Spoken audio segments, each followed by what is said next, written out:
All right, thank you. Director, proceed with roll call. Trustee Buckland. Present. Trustee Karkner. Present. Trustee Garrell. Present. Trustee McPherson. Present. Trustee McAllister. Present. Vice Chair McDonald. Present. Vice Chair McMillan. Present. Trustee McRae. Present. Trustee Petersma. Present. And Chair. Trustee Richards. Present. Trustee Swan. Present. Student Trustee Jacob Howe. Present.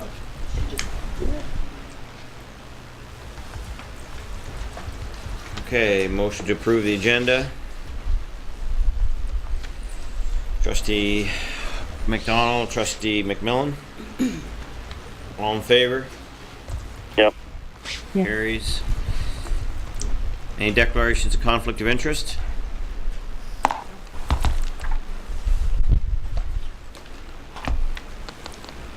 Okay, there's no private session. Move on now to approval of the minutes. Any errors or omissions? Seeing none, look for a motion to approve the minutes. Somebody online want to move that? I'll move it, John McAllister. Thank you, John. Seconded by Trustee Richards. All in favor? Opposed? That carries. Thank you. Move on now to our first item tonight, policy resolutions and constitutional amendments. Ask our director, to OPSPA, second vice chair David McDonald, to introduce the discussion. Thank you very much, Mr. Chair. At this time of the year, member boards are asked to review and discuss or consult with their boards to determine whether there is any desire to have any changes to the existing policies and or constitution within OPSPA. This is sent out to boards to discuss, have the items forwarded to OPSPA for inclusion by April 2nd. And then there's a process put forward that OPSPA Board of Directors will review at the 27th and 28th meetings of April. And then if it withstands the Board of Directors, it moves into the AGM set for the first week of June, roughly. I think it's the 7th, 8th, 9th, or something like that of June. So this is just an opportunity for us to discuss and have any opportunity that we might want to change the bylaws, constitution, and or policy associated to OPSPA. So I'll open it to the floor if there's any discussion. All of the links are there as far as what the constitution is. There's a format in place as well as to what the process would be to send that through. And thank Lisa for helping me set that up, actually making sure everything was lined up. Okay. Is there any interest in us putting forward any changes or motions? Chair, may I ask a question, please? Yeah, go ahead, Trustee McAllister. Just wanted to ask Trustee McDonald, get any suggestions as to where we might go with this particular item, and perhaps in particular recommendations with regard to the fee structure. I didn't catch the last part. Fee structure. Thank you, Trustee McAllister. There's nothing really that is glaring from my standpoint. Typically, in the past, a lot of the policy or constitutional changes have been associated to representation on the executive level, voting process, those kinds of things. There have been some resolutions put forward as far as what OPSPA will move forward as far as a stance goes on a position of interest within the province. I think right now the priorities that we do have in place are legitimate, worthwhile priorities, and I don't see any reason to adjust those by trying to attempt to do that through policy or constitution. As far as fee structure goes, I will have some information during the OPSPA report, but I will say that the Board of Directors handled this at the February meeting. There is a new process in place. Fees will see potential increase, decrease based on enrollment, and also based on a ceiling and floor threshold. So just in quick synopsis, a member board would pay no less than $30,000, and any member board who is over $150,000 in annual fees would be frozen. Everyone in between would have their fees structured according to their enrollment. Thank you. Trustee Kirkner? Through you, Chair, I understand that some of the employees up there are only part-time, like Judith Nyman, who seems to put an awful lot of time into her job, but I understand she's only half-time. Do you have any idea what it would cost to put her full-time and whether the OPSPA budget could handle it? I don't know the exact cost. Sorry, Mr. Chair. Yeah, go ahead. I don't know the exact cost to have full-time staff, but I would say that we can't afford it based on what our current budget is. A lot of the contract fees that we do pay to these employees are based on a portion of our annual fees that we collect from member boards, and also funding associated to projects or one-time type. I don't want to say grants, but funding projects that we would receive either from the government or other agencies to do some work. Some of the money is also, some of their staff time is tied into the Ontario Education, OESC, Ontario Education School Services Commission. Thank you.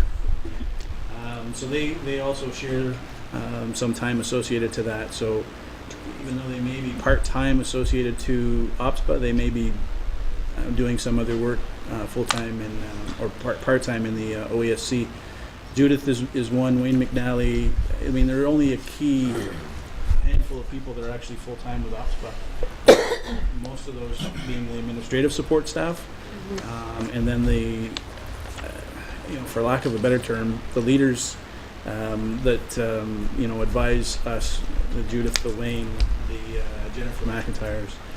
Those people are typically on contract, and Jennifer may be full time. I'm sorry, but certainly, they're handled that way. We would have to see a huge increase to be able to support them.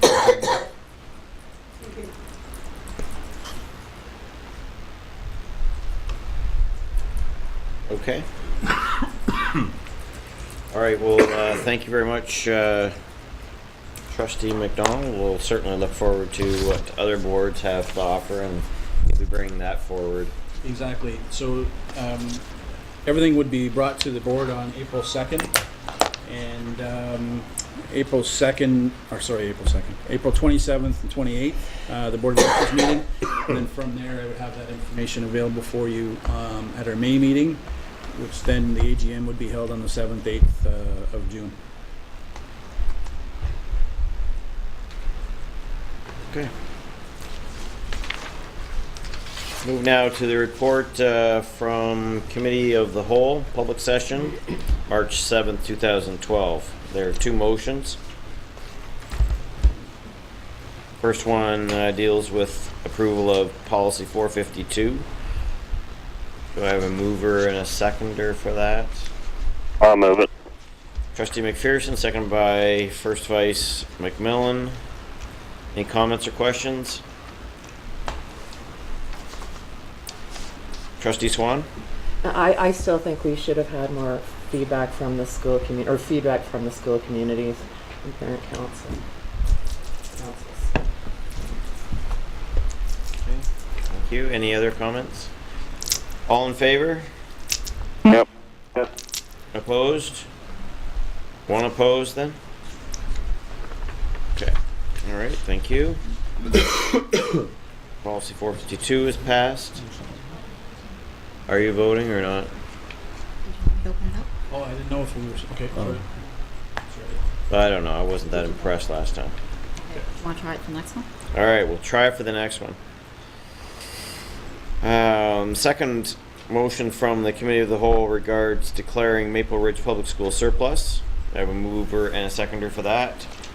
Trustee Richards, second Vice McDonald.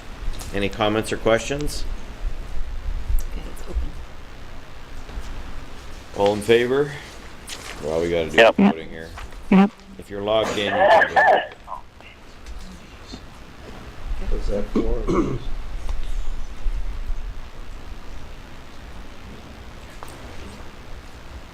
I just don't have Peter and Bill and Ann. Do we do with Bill manual? may not be because he's on the. Yeah, Bill's. Right, Bill's driving, so. Okay, so that passes, thank you. Move now to report from Special Education Advisory Committee. Trustee Richards. Thank you. The Special Education Advisory Committee met here at the board office on Tuesday, March 6th. We had a presentation from the Beyond 21 program. This is a program that opened in Cornwall this January, and it's run by the Upper Canada Leger Centre, and it is attended by adults with developmental disabilities. Beyond 21 offers an inclusive and community-based environment for participants who no longer can attend school to grow socially, physically, emotionally, and intellectually. It was a good presentation. I understand that area of the board has a need for that kind of program for our students that are transitioning out of the high school. We also had Victoria Hemmings gave us a report on the response to intervention, the RTI. We also got from Victoria in her superintendent's report a review of the strategic plan crew. We had information on the professional learning, the hubs and the co-learning programs, student engagement, planning for the budget and the staffing for next year, and that the transition for the 7s and 12 schools is progressing along nicely. There is no meeting in April because of commitments of the staff to other conferences. So our next meeting is, I believe, on May 1st. So everyone's welcome to come out to SEAC and see what happens there. Okay, any comments or questions? Here, I do have a question. Yeah, go ahead, Trustee McAllister. I'm not sure if it's to Trustee Richards or to the director. Go ahead. Of We're not hearing your question, so. I'll try that again. Yep. I was wondering why the Beyond 21 program is under the auspices of the Upper Canada Learning Centre versus TR Leger. Go ahead, Director. The Upper Canada Leger Centre organized this so that they would have their own distinct organization. This is a fully owned subsidiary of the Upper Canada Leger Centre with its own board of governors, its own board. It's a group that we were actually hoping to seed and would organize themselves. This is a program that is organized in other jurisdictions, even within our own board, by independent agencies that work with the adult developmentally delayed. When we were dealing with the issues at Kinsman, it really was not the mandate of the TR Leger program, the Leger School, to run these programs. And we had an extensive consultation with parents, with providers of other community services in the Stormont and Glengarry area. And we wanted to model something similar to, John, that you may be familiar with your days at Dundas, as in the South Dundas has an organization that really is community-based. They'll become independent and be able to support their community themselves. Thank you. Trustee McDonald? I just wanted to add to that, it's not solely educational based. It also provides services and connecting dots for people outside of just providing some classroom or some instruction. So it's not simply an education piece. And that's the beauty of having it through the Learning Center. Trustee Buckland? Thank you. In addition, there's the opportunity for employment too, and we do have a couple of contracts working that way, and as other groups do, Alexandria, for example. So So it's extremely beneficial for these people. Trustee Richards? They just started up in January, so this year is a real starting year for them. And I believe, if I remember correctly, they have about 6 clients in the program right now. And you're right, Trustee McDonald. They do other things besides just the educational piece, and it's more the life skills, the being able to learn those skills where they can go out and work at jobs, whether it's supported or independently.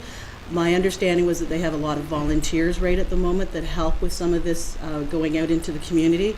Also, that the clients need to have their support workers come with them, so those support workers are paid through other programs, so their support workers come in with them.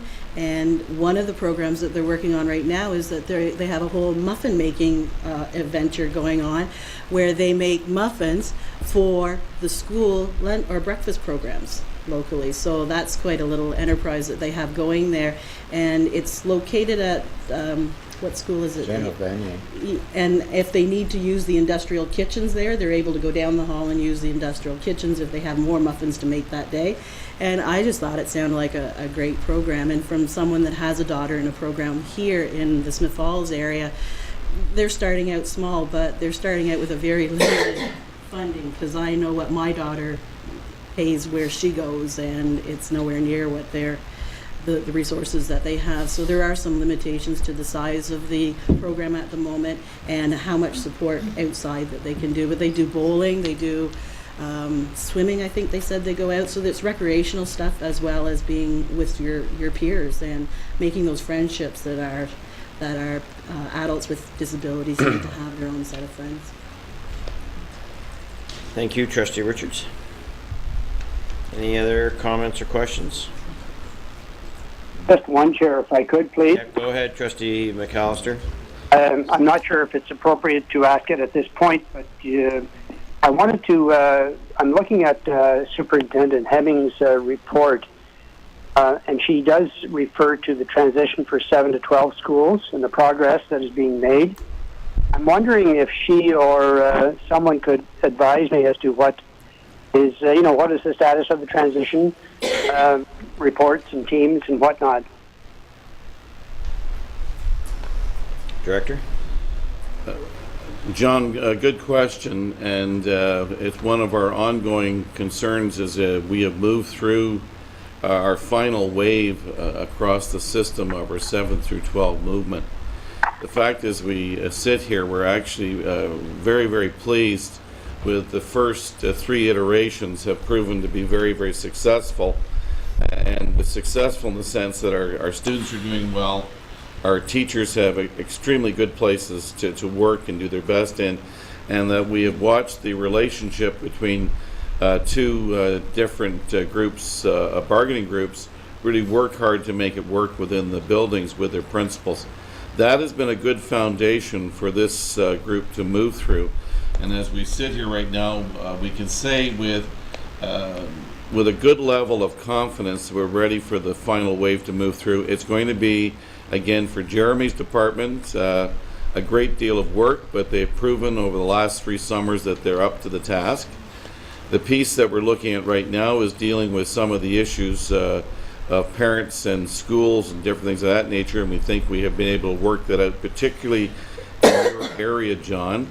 We've had a bit of a number of people come forward that thought that the 7s could just move to whatever school they wanted to in the Brockville area, and we've made it very clear that we anticipate that all of the students from Pineview and the appropriate students from Meadowview will make their home in Athens until that grade 9 transition, which is a typical transition, and that we'd honor that at this particular time, and that any parent that wanted to move their son or daughter before grade 9 would be done specifically on their transportation dollar. And we have a couple of families in the Athens area that are looking into Brockville, and I believe one that might be looking to the Rideau area. But those decisions will be made as per board and procedure of the principal working with the parents in the best place for a student to go. I know that Charlotte and Phil, who chair that, have worked very, very hard and the 4 regional superintendents have been on top of numbers of meetings with parents in different groups. And John, if you'd like a little further information, Charlotte is with us, and if with the chair's indulgence, I might turn the microphone over to Charlotte Patterson, and I know that David and Val may have some insight too from their particular locations as well. Go ahead. Thank you, Chair. As Director Thomas said, this is one of our final groups that are moving through, final set of schools we're moving through to 7 to 12. We have in total 5 families of schools effective September 2012 that will be affected by the change from K-8 schools to 7 to 12 and K to 6 schools. And they include, I hope I can remember them all, Almont, Carlton Place, North Grenville, Rockland, and Brockville. And I think that's it. And of course, the transition of the Kinsman students to Central School in Cornwall and also to CCVS, depending upon their age.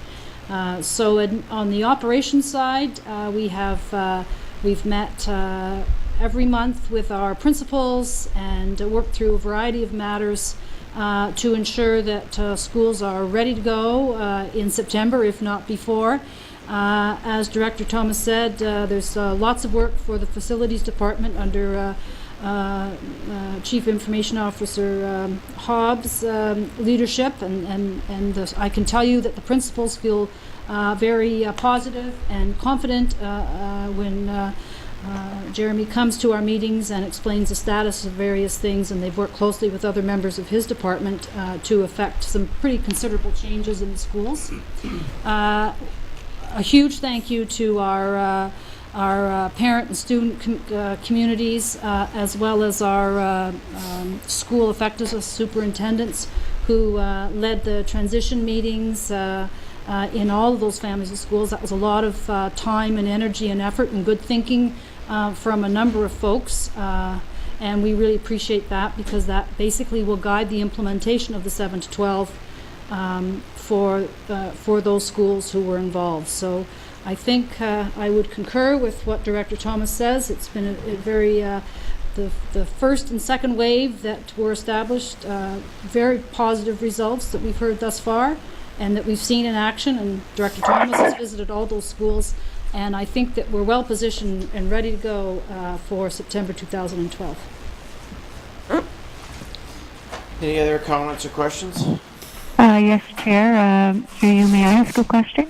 Go ahead. Yes, I'd like maybe Director David Thomas could assist me with this. Beckwith School is a little bit of an anomaly in this transition, in that they were given the option that they didn't have to transition into Carlton Place High School, and I just wondered what that's looking like in terms of numbers. I think we're starting to move beyond the what was in the report from the special education. Trustee McCrae, Okay. Perhaps you can ask that question directly to Director Thomas.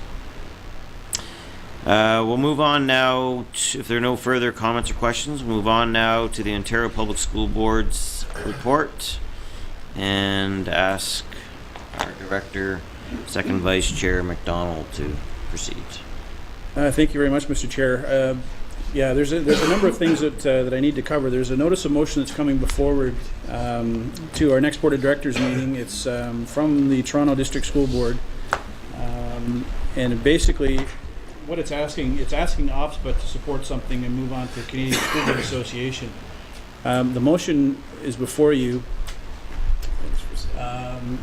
Basically, the meat of the motion reads that if we were to read it from the after be it resolved, OPSPA through the Canadian School Board Association be asked to advocate to the federal government for a national nutrition program for all Canadian students with the following parameters. National leadership support for child and youth nutrition programs be provided through the Ministries of Health and Agriculture. that the child and youth nutrition programs be recognized as key health promotion strategies to reduce obesity and diabetes, and to ensure that the Canadian children have access to the healthy food that they need to thrive and to alleviate future health costs. National Child and Youth Nutrition Program strategy be developed in consultation with stakeholders across the country. The partnership between Canadian farmers, food producers, distributors be developed with the goal of stimulating economic development while providing nutrition to children and youth. So this will be discussed at the next Board of Directors meeting, and there'll be a requirement for us to vote on this. It's something that I guess doesn't deal directly with education, but does have an indirect impact within learning in the school environment and in the classroom. So I bring this before the trustees to see what their feedback would be, whether we would support something like this, or whether you have any objections to the wording or the language that's being used by Toronto District School Board. I'll do this one first, Mr. Chair, and then I can go into some of the other information items. Any comments or questions? Trustee Karkner? I'd be in favor of seeing this resolution going forward. We do support our students in the schools with a lot of breakfast programs and so on and so forth, and we've got the healthy foods in our cafeterias. That's another issue to be discussed, but not now. But I think this coming from a school board and then going to the Canadian School Boards Association is a good move, so I would hope that our director would support this move. That's what you want, that's what I do. Is that what you think? Well, if the board supports it, then I would support it. Yes, I understand that. Any other comments or questions?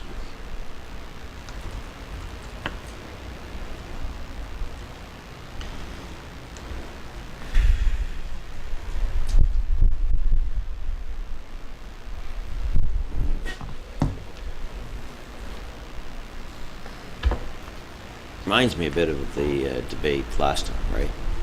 I guess that's what's going through my head. Okay.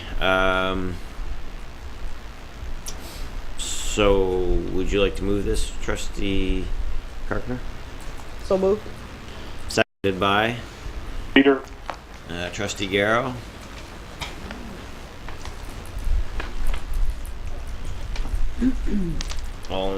You gonna try it again? Can. See how fast we can get it. I'm in favor. I guess so. If you're logged in, you should be able to. Let me get it going here. It'll just take a few seconds.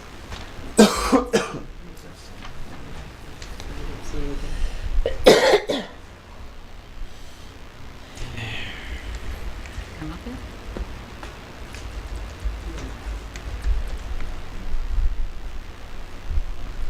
Where's it pop? All right, show of hands. All in favor? Opposed? That carries. Okay, next item. The next major item that we discussed was the fee structure, so around finance. One of the things that we talked about was the ongoing pressures from OPSPA to deal with the fee structure from a number of boards. A number of boards have expressed some concern over the fees that they pay. Some boards have pulled out from time to time and then come back in. So there was a subcommittee struck that dealt with this information. The information moved before or was brought before the policy development work team in November, and then there were some subsequent subcommittee meetings in early January and in February. So the findings were that, or the understanding, I guess, that we were working on was the current fee formula was too complicated. The current fee formula results in significant increases for growth school boards. The freeze on the current fee formula has not allowed school boards with declining enrollment to receive the benefit of decreased membership fees, which we would fall into. The current base fee is too low and does not reflect the service and support that individual school boards receive from OPSPA. Having said that, the current base We have some member boards who are quite small, and enrollment, potentially would see them pay less than $10,000. But expenses to get them to any event would be, far exceeding the $10,000. Current fee formula places disproportionate share of OPSPA's revenue requirements with a small number of large school boards. And so based on the feedback, it was moved forward that there would be three actions as a result. Membership fees will be updated based on the current enrollments, utilizing the current fee formula. So there's no change to the fee formula. I'll describe that in a few minutes. The membership fee floor would be at $30,000 and will be implemented for any board having a fee less than that. So the minimum a board would pay would be $30,000. And then next would be any growth school board will have any fee that's greater than $150,000 would be frozen. So they're not going to be, even though they're a growth board, they would not see any significant increases. So the subcommittee reviewed the draft revised fee formula, taking into consideration the above parameters, the three actions. The revised fee formula also provided for a flat fee for all authorities and reflected on the French Public Board's fee. That also, I guess, is a bit of a change. We had one board that was, I think it was I can't remember the exact name, it's the Ottawa area French Public Board. I think it also encompasses in our area. They were a member of OPSPA. Now they are no longer a member, but the entire French Public Board Association is a member of OPSPA.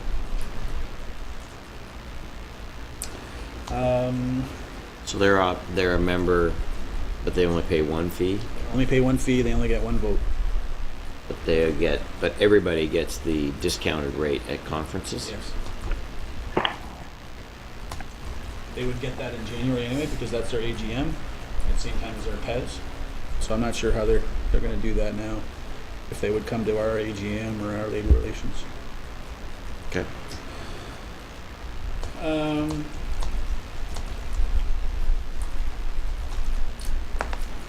I guess significant also that came out of this is that they've had discussions. When they were discussing this, they had discussions with the ministry. The School Board Association fee comes out of our governance and administration line. And one of the difficulties that we've had in the past is that that line is being played with from the ministry from time to time, and certainly it's been something that the ministry's been talking about for a number of years. So the ministry had agreed that the membership fee amount for each board would be allocated in the governance administration fees for a membership fee. It's not enveloped, which means that the board could opt to use it for their membership in OPSPA or opt not to use it. So there's nothing, holding a gun to their head to say you have to be a member of OPSPA.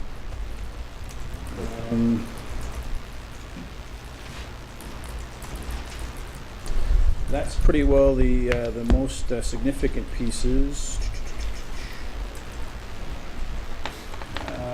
Future fees be increased if needed. The proposed revised fee formula is not a permanent fix.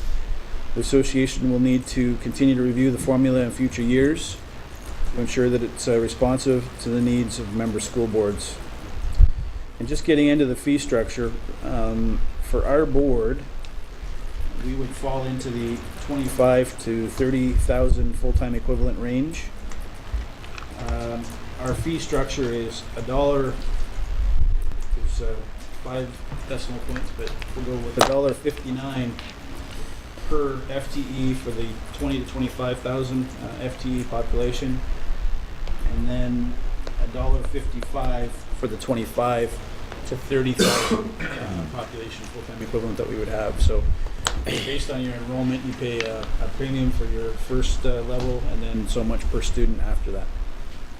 So our total fee, I think, is in the 65 to 70,000 range, 60-some thousand and change. That's what it is now. Yeah. So that's the information on fees. If you want, I can. So the intention is that the government's going to have it as, there's going to be a line, association membership fees? That was the intent. So when GSN comes in a few weeks, we should see that membership fee allotment is there within the governance and administration.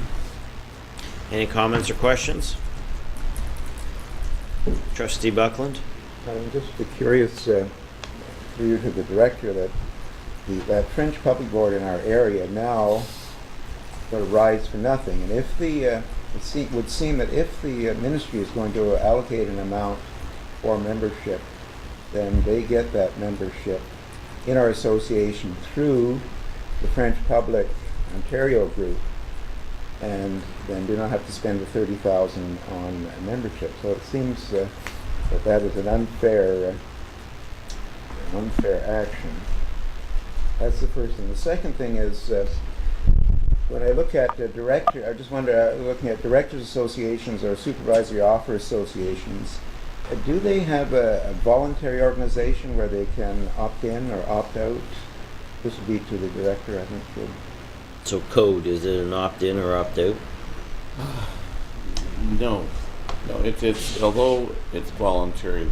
In my years, there has been every single director in the province is a member and is given every authority through the code. Although voluntary, I don't think there's any Education Act that says you have to be a member. There's no one that has not been a member from, I'm aware of, in the last 6 years. Did you deal with the first question, Mr. Chairman, about the French? Can you have it through the director? Yeah. So, I mean, it was an option for them to join at this point. They will not be sitting at the board of directors. It'll be one representative from the French Public Board, but certainly they saved the $30,000 or whatever they were paying to be a member of OPSPA. They would save that. It's something that they pay to be part of the French Public School Board Association. It was an additional amount that they were paying to OPSPA. So they were part of two organizations. But am I to understand that there is new money going to be put in the budget for this or not? It's just going to be reallocated? It's not new money, it's the existing money, I guess, with a highlight across it saying that this money is here for use by boards on membership fees. Well, beg the board's forgiveness, but I have a further question then. Whose idea was this? Which part? The idea of having it as a line in the GSNs. I think, well, it was the small group that worked with the ministry, and also so it was a subcommittee. It was Wayne McNally, Michael Barrett, and there were 2 or 3 others, and I can't recall the names right now. But subcommittee discussion with the ministry staff was to ensure that the money was there, and they took into account when they were looking at that line, board administration and governance, so that they didn't dwindle away the membership fee amount. Right. I guess now, though, they could attack that line, right? They could go in and say, well, we're going to reduce the GSN to the membership line by $5,000 or by 10%. They wouldn't do that. Well, you're right. I mean, they could, but they wouldn't. That's my assumption is that they wouldn't, because it seems to be a gentleman's or a friendly agreement that they're trying to do this, I think, to assist boards to identify that the money is there for membership use and avoid scrutiny within their communities for having a $60,000 to $125,000 or $150,000 expense going to one organization. Yeah, it's just too bad they wouldn't have gone the next step and then made it contingent on being membership to an organization. Mm-hmm. That would have been the... Anyway, okay. All right, I appreciate that. So just a few more things. On Friday night, the discussion was around mostly around the Drummond report, and there was certainly that information was provided to trustees previously. OPSPA's response to the Drummond report. I won't go over that too much. In fact, the response from OPSPA is available, and we can forward it out again to you, or we can just post it on the yeah. So OPSPA in the news, basically, we have some information that OPSPA has been successful, and I'll let perhaps Trustee Garrow talk about this a little bit further. Some of the things that are happening within OPSPA, within the ministry, is on March 2nd, I believe, provincial government filed amendments to Regulation 399 for 2000 full-day kindergarten class size. When introduced, the full-day kindergarten class was intended to be based on a ratio of 26 students to 2 adults. A number of boards that had current collective agreements that were not consistent with this ratio. So the information that was filed on March 2nd basically is discussing that class size, and it would move forward that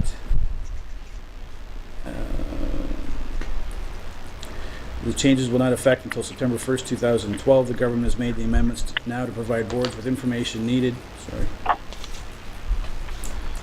to finalize staffing decisions for 2012-2013 school year. Section provides class size provisions for full-day kindergarten and kindergarten, clearly identifying an average class size unit of 26 pupils.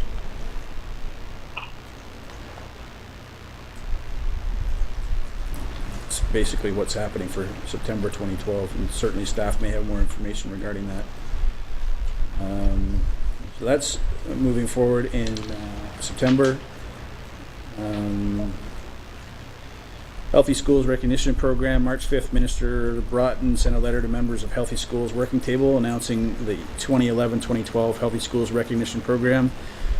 Programs intended to profile schools across the province that are taking action to create healthier learning environments. One other thing that OPSPA has been following for a number of years is Shannon's Dream. This is something that affected and certainly dealt with that Wapiskat. I'll let Trustee Garrow expand on that if he wishes, but certainly there was some movement within the federal government on February 28th. The vote, there's pressure acting and mounting the Dialogue First Nations Crown gathering in Ottawa on January 24th. Basically, House of Commons political parties came together to back a proposed NDP legislation to establish funding for First Nation community schools that is equitable with funding received by provincial schools. So obviously that's not legislation yet, but it's an NDP motion being brought forward. So we'll see where that ends up. But it was passed unanimously.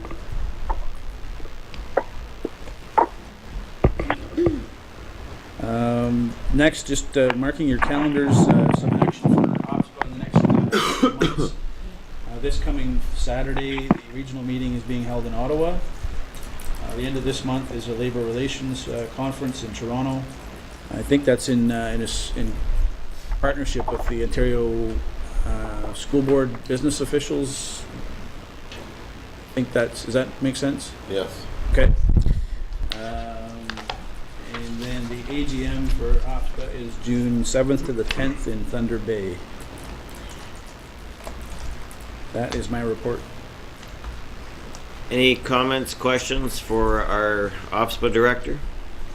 I just want to let you know that I'm going to sign off now. I've got to go and pick up David. Okay, thank you. Trustee McPherson? Bye-bye. Yeah, Chair Peter. Yep, go ahead, Trustee Garrow.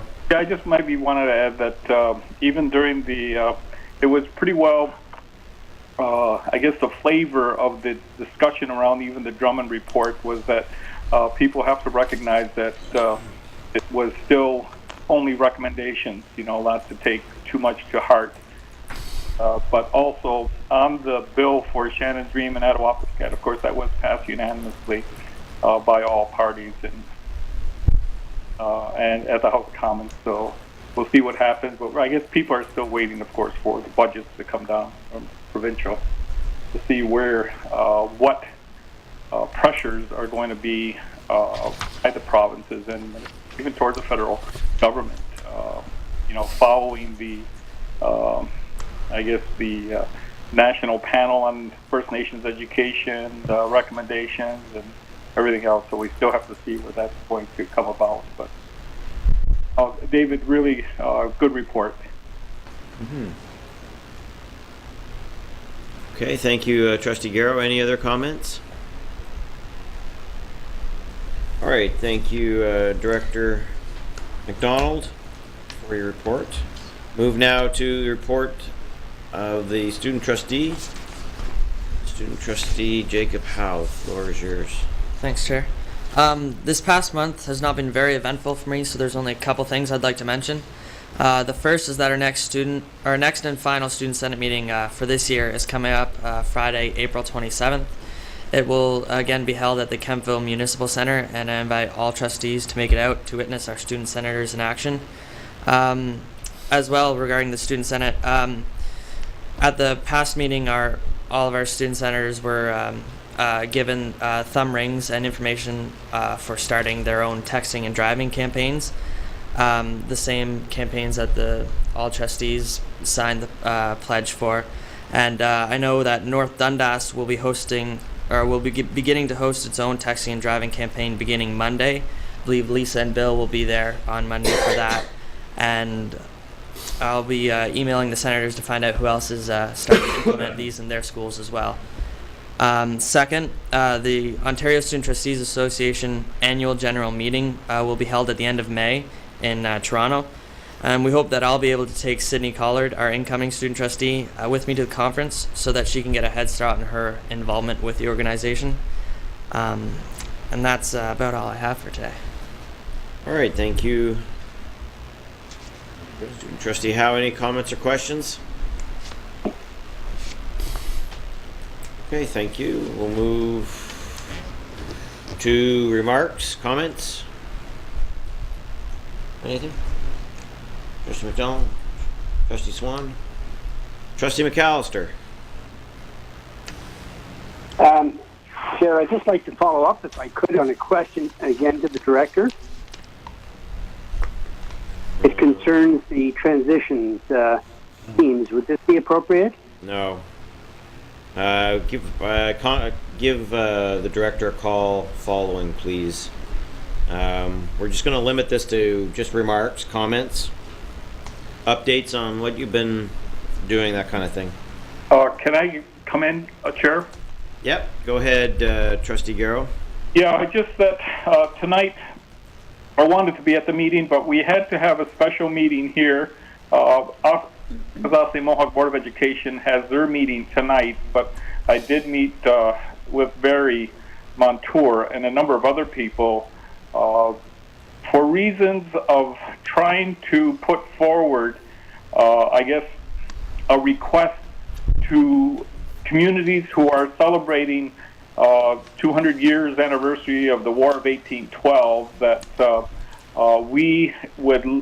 we're reaching out to be involved somehow as First Nations people and trying to come forward with, I guess, various papers on the role the Iroquois people, the Anishinaabe people, Potawatomis, like right across Canada, on what role they had played during the War of 1812, knowing that it goes right on to 1815.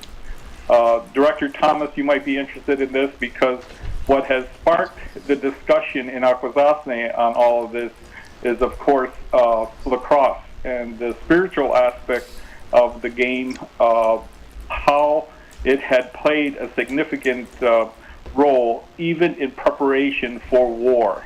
And, of course, there are a number of various events that had taken place around the game. But we have been invited to take part in Queenston Heights celebration in Niagara Falls and also in Michigan and at the Fort Michilimackinac and the role that they played. But it stemmed out more from that because a good friend of mine, Harvey McHugh, has done a paper on the War of 1812 and the role First Nations had played. And I'll send it out to Lisa after for everybody's review and that to look at it.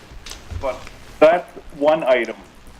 The other item is that I just wanted to report on is that Superintendent David Coombs, I will be contacting you because we are also going to have a meeting with the Akwesasne Mohawk Board of Education on the toolkits for education around, First Nations, like for the classroom, items that could be used as a resource into the classroom. And so I'll be talking to Ewan and to Romaine about this, Superintendent Coombs, and we will have a meeting set up in early April. And it will be with the principals and also with the leadership, if you want, of Akwesasne on how we want to proceed with it, because I did get a report from the AFN on when they presented their toolkit to the Western Directors of Education, First Nation Education Directors in Winnipeg, that it was well received and how we want to move this forward. I think it's something, these both are really good news stories for us, so not to let you know that I've just been sitting idly by. We were worried about that. But we are moving forward with it, and they're positive. I think that people have to start from us anyway, from First Nations and talking to leadership. Is that okay? You've had the recommendations from the national panel. You've had the First Nations Canada Summit. Okay, now what are you doing? What plans are you putting forward to start reaching out to communities and forming better relationships with that? And of course, noting that when they do celebrations such as depicting various battles, even from the Revolutionary War and now the War of 1812, we're saying, well, we have to really come forward and say, okay, what role did we play? And because too many times we've had too many, how would you say it? I'm trying to be careful here, but if we're going to express what we played, then we should take a part into it, not have others play our part for us. How's that? That's good. Thank you, Trustee Garrow. Trustee McCrae, do you have any comments? Yes, just to kind of let people know what we're doing here in Ward 1. We're getting geared up for our next family of school meeting, and that's on May the 2nd. So I've been working with Patricia Simpson, who will be chairing that meeting for us and just putting the itinerary together for that. And we're looking forward to hearing from our director in regards to the director's report when that will be coming. I'm encouraging all the schools in Ward 1 to get involved in Champions for Kids fundraisers. So that's one thing I'm really trying to motivate schools to be involved in and get busy and get some kind of a fundraiser together. I guess I'm gearing up for another active year here, and this is where I wear my other hat, and that's the volunteer coordinator at the Elmont General Hospital. But last year we had 40 students, the largest majority from our Board of Education, involved in completing their community service hours. So I'm hoping that we'll be able to help those students out again this year with hopefully another 40 students throughout our board here in Ward 1. And I just want to remind everyone that Volunteer Week is coming up in the month of April from the 15th to the 20th. And it's entitled Action, Passion, and Impact. And keep in mind to thank all of those volunteers that come into our schools and help us promote learning throughout our schools. That's about it. All right. Thank you, Trustee McCrae. Trustee Karkner. I have two things I'd like to share. First of all, I want to thank Superintendent Val Allen for being quick to respond to a suicide of one of our parents. The children go to our high school in Russell, and that was a sad moment. That parent being a former student of mine and also a good neighbor and babysitter of my children. So she took it upon herself. Well, between the two of us, I contacted her and she got right on it. So I thank you, Val, for doing that on behalf of the family. Secondly, On the weekend, we held our bond spiel for the challenge I put out to all the trustees. And it was a great opportunity. I had 2 goals going into this. The first being making Champions for Kids very visible in the communities in Ward 10, and I think we accomplished that by doing this bond spiel and getting articles in local papers. And the second, of course, was to raise some funds, and I'm proud to announce that we have made $1,961 for the Champions. And the committee that worked with me, most of them are employees of the board. First of all, Val Allen, being a good Prescott Russell person, came back and helped me with the bond spiel. Lois Lintel, one of our office administrators. Doreen Brennan, who's one of our instructors in the TR Leger program. And finally, Lisa Henderson is a name that is probably familiar to many of you, but a good community person and certainly helped me with this. And the community themselves, the response was fantastic with prizes and money. So, Great. That's my contribution to Champions for Kids for this time. And Anne, I want you to know I've contributed to yours already with the jewelry campaign. Oh, thank you. Today. Thanks. Just buy up all that jewelry, everybody. So good luck with your challenge, Anne, and my challenge is still out there to the rest of you. Thank you. All right, thank you, Trustee Karkner. Trustee Buckland? Thank you, Mr. Chairman. With Peter mentioning the War of 1812, it was a reminder that we did have a presentation here on it with some people associated. And a leader in that is Carol Goddard, who is one of our library technicians, and she can be reached on our website. But it reminded me that I was part of a session which was scantily covered by our communications department. But what we did, we took groups of students from CCBS who came from the high school to the armories in military vehicles, and there were 5 stations where they rotated. So the War of 1812 was part of it, with the sense of living history, and World War II, World War I, our VC hero, Claude Nunny. And then we had 3 vets from Afghanistan. And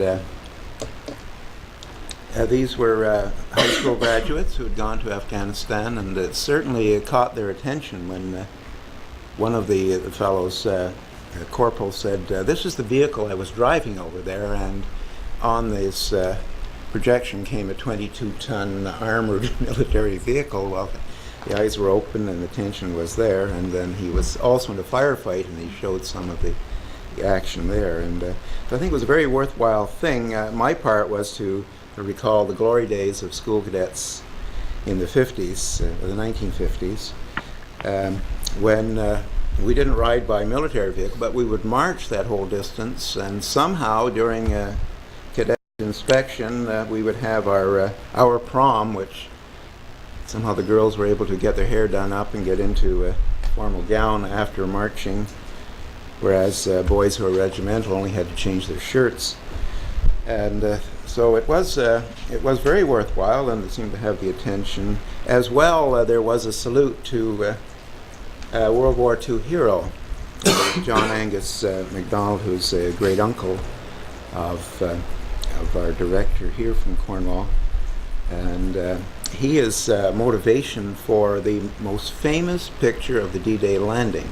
It was falsely labeled to another organization, and through his efforts and Colonel Sheeran's, it has been labeled that the landing is for the Glens, and I hope that we'll have one here at head office shortly.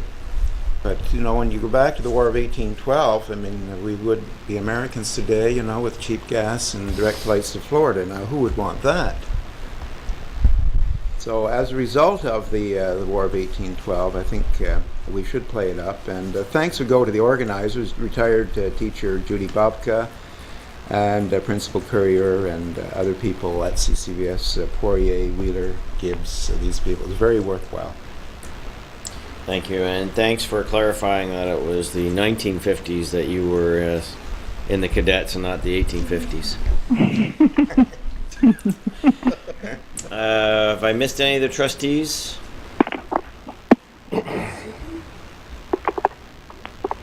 Director? No, I'm you don't have anything. Save it for another trip. Wow. My goodness. Well, there you go. Well, I had a relatively light month. The only there is some activity I'd like to report on, and that was we had a STEO meeting, Students Transportation of Eastern Ontario meeting, and all the documents, everything's been signed off, all the bylaws, transfer, everything's in place. It's we had a chance to we met at the new facility, which is very nice, modern, up to date, but I think a very good space. What was really impressive was how proud the staff were about the space, and I think that was significant, trying to bring two staff together, and there was a real sense of shared ownership of the new space. So we're looking forward to that. One further comment, I've received a few contacts from members of the media regarding budgets. I guess they're starting to see that on the horizon. In general, there's really not a lot we're able to do until we see the GSNs, and so that's what I've been telling those that I've had a chance to get back in touch with. But as soon as the GSNs come forward, we certainly will be bringing that forward and dealing with those issues. One point, the trustees and the city may not be aware that our chair of the board has been working quietly as a man of the cloth. Stop. And quite seriously, Greg led a celebration of his father-in-law's life, and I was very impressed, and the funeral home operator said you have a new calling. It was well done, it was very professional, and I think it was very proud of your family, and particularly how the boys and Sam spoke. It was very, very, very touching. Well, thank you, Director. Somehow you managed to get the final word. All right, motion to adjourn. Trustee McMillan, Trustee Karkner, all in favor? Bye. We'll see you in 2 weeks, everybody. Thank you very much. Bye.